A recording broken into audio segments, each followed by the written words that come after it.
Өвлийн Олимпийн наадам нь анх нэг 1924 онд Францын Шамоны хотноо зохион байгуулагдсанаар түүхэн замлаа эхлүүлсэн юм.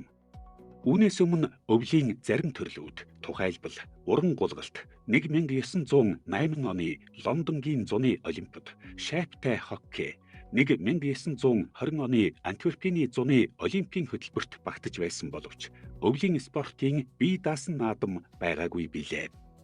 Шамонигийн наадам амжилттай болсны дараа олон улсын Олимпийн хороо үүнийг анхны өвлийн Олимп хэмээн албан ёсоор хүлээн зөвшөөрсөн түүхтэй. Тус наадам нь 4 жил тутамд тогтмол зохион байгуулагдсанаар түүхэн замлаа эхлүүлсэн ч дэлхийн 2 дугаар дайны улмаас 1940 онд Саппоро, Япон болон Гармиш-Партенкирхен, Герман 1944 онд Кортинад, Ампеццо, Итали хотуудад зохион байгуулагдахаар төлөвлөгдөж байсан наадмууд цуцлагдаж 12 жилийн турш тасалдаж байв. Дайны дараа 1948 онд Швейцарын Сент Мориц хотод дахин сэргэж олон улсын эв нэгдлийн бэлэгдэл болсон юм. 1992 оныг хүртэл зуны Олимпитой нэг жилд зохион байгуулагддаг байсан бол 1994 оноос эхлэн 2 жилийн зөрүүтэйгээр зохион байгуулагдах болсон нь өвлийн Олимпийн бие даасан нэр хүнд ач холбогдлыг улам бүр нэмэгдүүлсэн билээ. Өнөөдөр Италийн Милано болон Кортина, Дампиццо хотуудад болж буй 25 дугаар удаагийн наадам нь өвлийн Олимпийн түүхэн дэх хамгийн өргөн цар хүрээтэй орчин үеийн зохион байгуулалтын шинэ загварыг нэвтрүүлсэн наадам болж байна.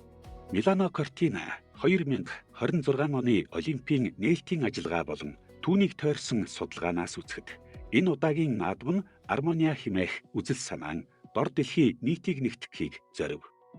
Гэвч өнөөгийн геополитикийн нөхцөл байдал, ялангуяа Орос-Украины дайн, ойрхон дорнодын мөргөлдөөн зэрэг нь Олимпийн талбарт хүчтэй нөлөөлж, тамирчид болон төлөөлөгчдийн оролцоонд хязгаарлалт тогтоох, үзэгчдийн зүгээс улс төрийн эсэргүүцэл үзүүлэх, Америкийн нэгдсэн улсын төлөөлөгчдийг шүглдэх гэх мэт хэлбэрээр илэрч байна.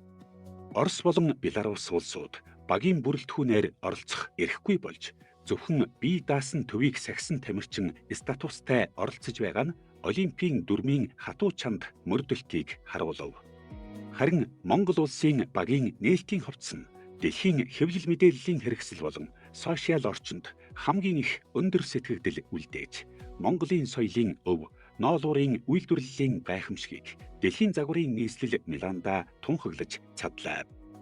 Дэлхийд даяар нээлтийн ажиллагааг Италийн урлаг, соёл, гоо зүйн илэрхийлэл болсон өндөр түвшний арга хэмжээ гэж дүгнэж байгаа ч улс төрийн зөрчилдөөн, аюулгүй байдлын эрсдлүүд нь энэхүү наадмын туршид анхаарал татах гол сэдэв хэвээр байх нь тодорхой байна.